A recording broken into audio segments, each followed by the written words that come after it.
Hi friends, K ಅಡುಗೆ ಚಾನಲ್ಗೆ ಸ್ವಾಗತ. ನಾನಿವತ್ತು ಮಸಾಲೆ ದೋಸೆಯಲ್ಲಿ ಚಟ್ನಿ ಹಚ್ಚಿರ್ತಾರಲ್ಲ, ಕೆಂಪುದು ರೆಡ್ ಚಟ್ನಿ, ಅದು ಯಾವ ಥರ ಮಾಡೋದು ಅಂತ ತೋರಿಸ್ಕೊಡ್ತಾ ಇದ್ದೀನಿ. ನಮ್ಮ ಚಾನಲ್ನ ತಪ್ಪದೆ ಸಬ್ಸ್ಕ್ರೈಬ್ ಮಾಡ್ಕೊಳ್ಳಿ. ವಿಡಿಯೋ ಇಷ್ಟ ಆದರೆ ಲೈಕ್ ಮಾಡಿ, ನಿಮ್ಮ ಫ್ಯಾಮಿಲಿ ಫ್ರೆಂಡ್ಸ್ಗೆಲ್ಲ ಶೇರ್ ಮಾಡಿ. ಕೆಂಪು ಚಟ್ನಿ ಯಾರಿಗಾದರೂ ಇಷ್ಟ ಆಗುತ್ತೆ. ಮಸಾಲೆ ದೋಸೆ ಮೇಲೆ ಆಮೇಲೆ ಬಿಸಿ ಅನ್ನದ ಜೊತೆ ಅದು ಹಚ್ಕೊಂಡು ತಿಂದರೆ ಇದು ಚೆನ್ನಾಗಿರುತ್ತೆ. ಒಂದು 2-3 ದಿವಸ ಇಟ್ಕೊಂಡು ತಿನ್ಬೋದು ನಾವು. ಇದನ್ನು ಜಾಸ್ತಿ ದಿನ ಸ್ಟೋರು ಮಾಡ್ಕೋಬೋದು ನಾವು. ಇದನ್ನು ಯಾವ ಥರ ಮಾಡೋದು ಅಂತ ನೋಡೋಣ ಬನ್ನಿ. ಇಂಗ್ರೀಡಿಯೆಂಟ್ಸು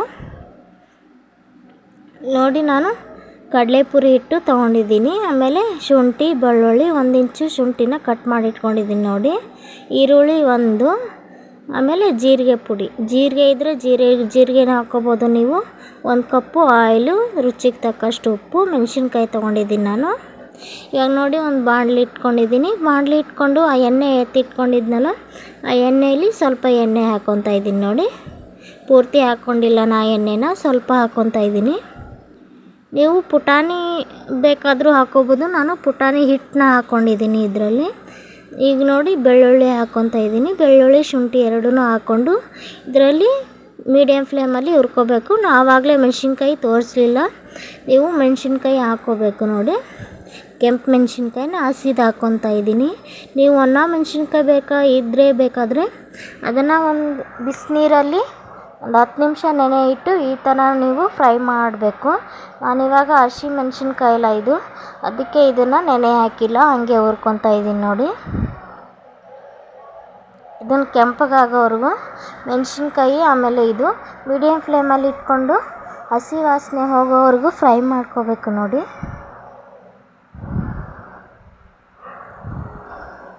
ಒಂದು 5 ನಿಮಿಷ ಆಗೋವರೆಗೂ ಫ್ರೈ ಮಾಡ್ಕೋಬೇಕು ನೋಡಿ. ಜೀರಿಗೆ ನೀವೇನಾದರೂ ತೊಗೊಂಡಿದ್ರೆ ಜೀರಿಗೆ ಪುಡಿ ತೊಗೊಂಡಿದ್ದೀನಿ ನಾನು. ನೀವೇನಾದರೂ, ನನ್ನ ಹತ್ರ ಜೀರಿಗೆ ಪುಡಿ ಅವೈಲೇಬಲ್ ಐತಿ, ಅದಕ್ಕೆ ನಾನು ಜೀರಿಗೆ ಪುಡಿ ಹಾಕ್ಕೊತಾ ಇದ್ದೀನಿ. ಜೀರಿಗೆ ಏನಾದರೂ ಹಾಕ್ಕೋಬೇಕು ಅಂದರೆ ನೀವು ಜೀರಿಗೆನೂ ಇದರಲ್ಲೇ ಹಾಕಿ ಹುರ್ಕೋಬೇಕು ನೋಡಿ.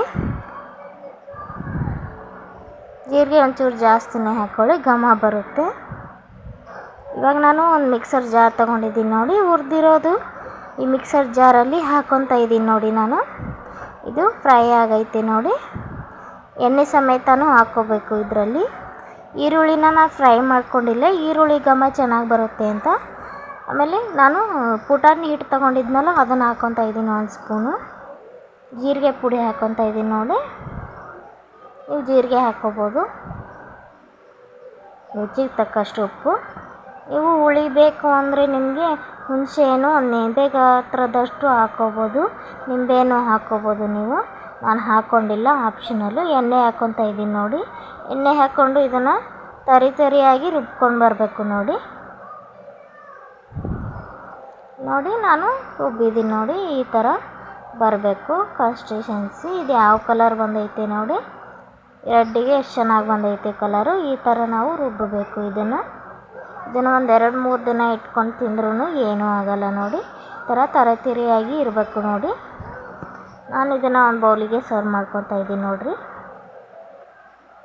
ಬಿಸಿ ಅನ್ನದ ಜೊತೆ ಅಂತೂ ಸಖತ್ತಾಗಿ ಕಾಂಬಿನೇಷನ್ ಇದು. ತುಪ್ಪ ಹಾಕ್ಕೊಂಡು ಇದನ್ನು ಹಾಕ್ಕೊಂಡು ತಿನ್ಬೋದು ನೀವು. ನಾನಿವಾಗ ಒಂದು ಗ್ಯಾಸ್ ಮೇಲೆ ತವಾ ಇಟ್ಟಿದ್ದೀನಿ ನೋಡಿ, ದೋಸೆ ಹುಯ್ತಾ ಇದ್ದೀನಿ ನೋಡಿ. ದೋಸೆಗಂತೂ ಸಖತ್ತಾಗಿರುತ್ತೆ.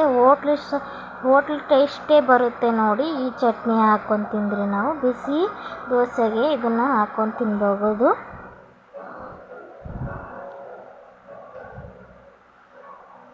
ಗರಿಯಾಗಿ ದೋಸೆ ಮಾಡಿಕೊಂಡು ಈ ಥರ ಚಟ್ನಿ ಮಾಡ್ಕೊಂಡು ತಿಂದರೆ ಸಖತ್ತಾಗಿರುತ್ತೆ ನೋಡಿ. ನೀವು ಬೆಣ್ಣೆ ಬೇಕಾದರೂ ಹಾಕ್ಕೋಬೋದು ಇದ್ರ ಮೇಲೆ. ನಾನು ಒಂಚೂರು ಎಣ್ಣೆ ಹಾಕ್ಕೊತಾ ಇದ್ದೀನಿ ನೋಡಿ. ಮೇಲ್ಗಡೆ ಎಣ್ಣೆ ಸವರ್ಕೊತಾ ಇದ್ದೀನಿ. ಎಣ್ಣೆ ಒಂಚೂರು ಜಾಸ್ತಿನೇ ಹಾಕೊಳ್ಳಿ.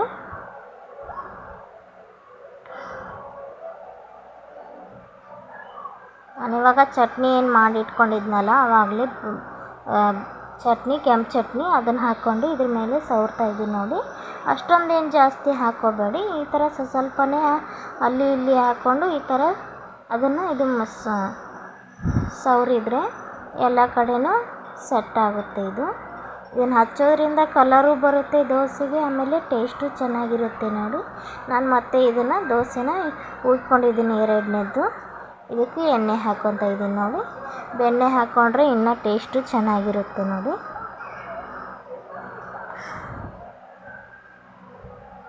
ಮೀಡಿಯಮ್ ಫ್ಲೇಮಲ್ಲಿ ಇಟ್ಕೊಂಡು ಇದನ್ನು ಬೇಯಿಸ್ಕೊತಾ ಇದ್ದೀನಿ ಒಂದು 5 ನಿಮಿಷ.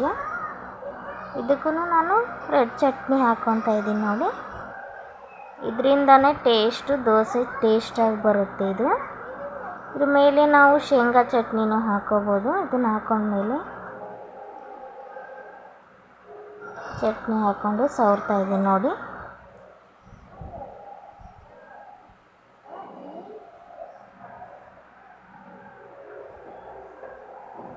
ಖಾರ ಜಾಸ್ತಿ ತಿನ್ನೋರು ಇದನ್ನು ಜಾಸ್ತಿ ಹಾಕ್ಕೊಂಡು ತಿನ್ಬೋದು. ನಾನಿವಾಗ ಸ್ವಲ್ಪನೇ ಹಾಕ್ಕೊತಾ ಇದ್ದೀನಿ ನೋಡಿ.